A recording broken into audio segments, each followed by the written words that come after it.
n'était pas arabe de sa race, ça prouve que c'est un message universel. Et c'est pour cela que vous allez voir que le monde chiisme, vous n'allez pas voir de, comment on l'appelle,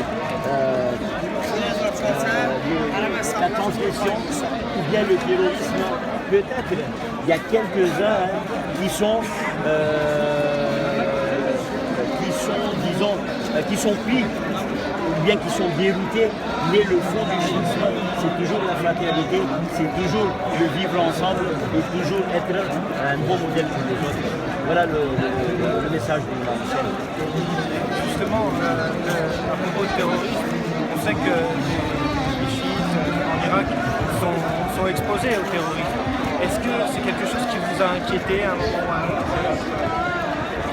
C'est tout à fait naturel, vous savez, ça a commencé depuis l'humanité et ça va toujours continuer. Les gens qui ont le flambeau de l'unité, de l'humanité et aussi qui ont le flambeau de la fraternité, qui sont toujours agressés partout dans le monde. Donc l'Irak, les chiites, qui sont dirigés par son éminence, l'ayatollah Sistani, qui n'a jamais parlé du mal à quelqu'un et qui a toujours essayé de rassembler, même les chiites sunnites, qui a rassemblé les chrétiens et les musulmans, parce que le jour où on en a transgressé les chrétiens, l'ayatollah Sistani a refusé, il n'a pas du tout accepté. Donc c'est tout à fait naturel que les chiites en Irak soient exposés à des problèmes de transgression. Vous, personnellement, ça ne vous a à aucun moment inquiété? Ça inquiète le monde en entier, parce que ce sont nos frères en islam qui sont exposés au terrorisme. Mais nous, on fait toujours l'invocation au bon Dieu qu'un jour viendra que tous ces actes terroristes seront arrêtés, Inch'Allah.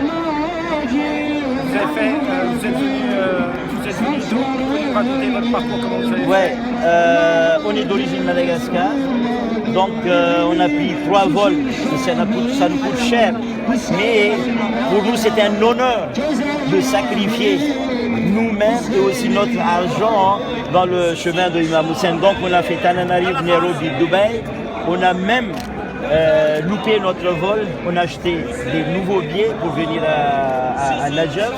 On était resté 3 jours à Najaf, on a fait 4 jours à pied de Najaf à Karbala. Et voilà, là on va rentrer dans le mausolée du prince des martyrs. Et vous aussi, je vous invite, venez avec nous et je vous parie que vous allez sentir quelque chose dans votre cœur. Parce que c'est l'émir des martyrs et c'est un modèle de toute l'humanité en entier. Je vous assure, vous allez sentir le bonheur intérieur. On vous invite à faire la marche avec nous. D'autres questions? Merci beaucoup. Allez, Yallah. Millions maintenant.